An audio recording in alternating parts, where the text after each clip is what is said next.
Okay, y'all, I'm back. So, I want to give you my testimony about Israel.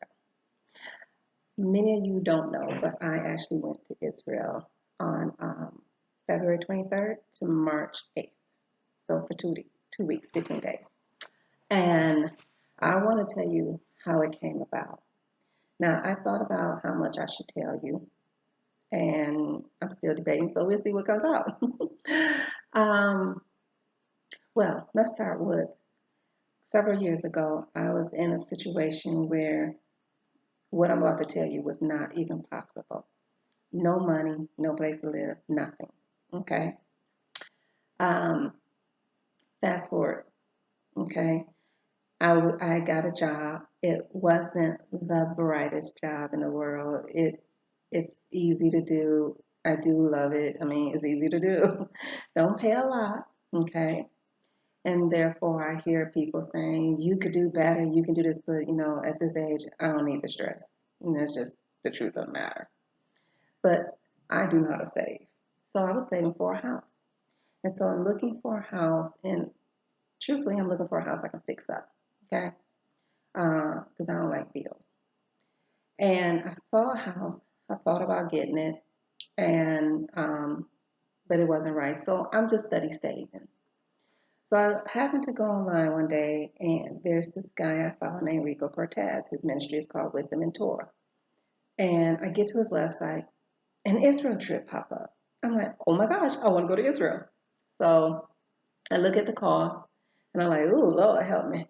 And then I it's a part on there that says you have to register with your passport and everything. So I was looking for my passport because the last thing I want to do is try to register for a trip that you know, I don't have a passport to get out the country. And with all my moving and storage and everything, I really didn't know where it was. So by the time I found my passport to go back and register, it was closed. Everybody had registered already. I bust out crying. Yes, I did. I bust out crying. And I emailed the people and I said, do you have room for one more person? Just one more person. And they was like, no, we don't. We sorry. We can only take so many. He said, but I can put you on a list um, if anybody should cancel. So I reluctantly emailed him back and said, okay, fine. What was I going to do? And I cried to my friends. I cried like a baby. And I said, who's going to cancel for Israel? Nobody cancels for Israel. Who in their right mind would cancel for Israel? So my friend kept saying, now up until this point, y'all, I had been telling everybody I was going to Israel. Now I ain't even registered yet, but I was telling everybody I was going to Israel. So people who know me was like, oh my gosh, Dawn, this is what you've always wanted, to go to Israel. And I was like, I know, right? And they was like, I really believe you're gonna be there. I believe God has something for you there. So I was like, oh my gosh, now I gotta tell these people that I'm not going to Israel. And so when I told them, it's like, oh no, you're going to Israel. If somebody got to cancel, you're going to Israel. I was like, girl, don't nobody want to cancel for Israel. Who in their right mind would cancel for Israel? So a month went by, and I haven't heard anything, and I was just, a little devastated because it was with the person I wanted to go with, which was Wisdom and Torah. It was for my 50th birthday, which means it was my Jubilee year. And it was something I wanted since I was little. Okay. Everybody else wanted to go to the beach. I want to go to Israel. So at this point, I was seriously considering buying a house at this point. I had saved enough money. I was ready to do it. And I went to look at this one house, and I was just like, okay, I'm not feeling it. And then I got an email that day. Now, normally I don't check my email during the daytime because I'll be working all the time. But this day was my day off. And so I checked my email. And I got a text. I got an email back saying, do you still want to go to Israel? We had a cancellation. I was like, what? I called two people. Well, I was talking to a third, but I called two people.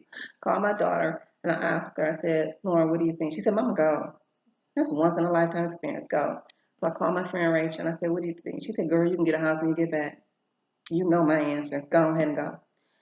And another friend of mine, Shirley's like, girl, if I got to watch you cry one more day, you better tell them you going.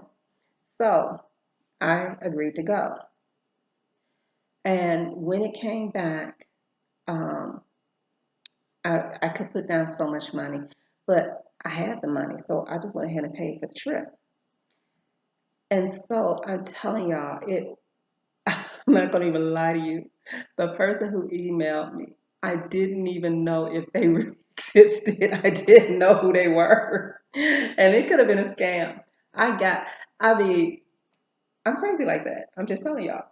so, so anyway, for my 50th birthday, we had a dinner, and my daughters, I have two.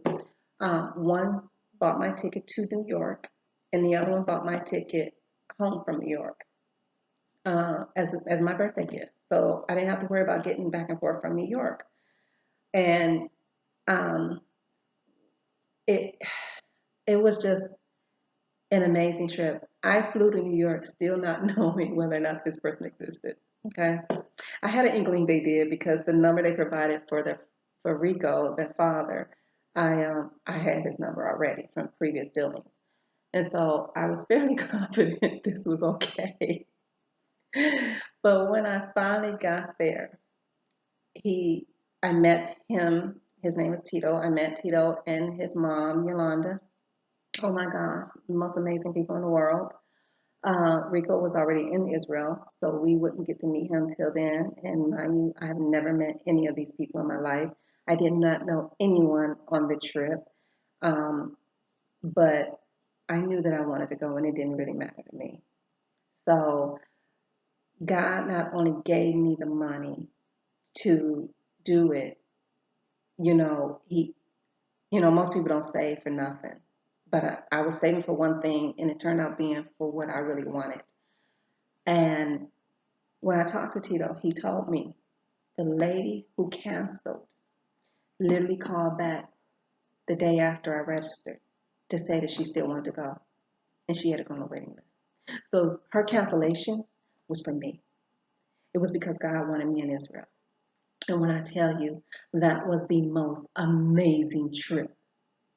Now, everybody know I'm a night owl. I stay up half the night, right? So working is really hard for me. But when I got to Israel, I was on the right time. I mean, when it was time to go to bed, I was tired. When it was time to get up, I was up. I was on the right time. When I got back to the US, I was forcing myself to get on the right time here. It's been the hardest thing, and I still ain't there yet. So I just wanted to testify that God gave me something that I wanted my entire life. Now, I don't even know how the world's going to turn out after Corona, but He sent me to Israel. And when I tell you, it was the most amazing thing. It really was.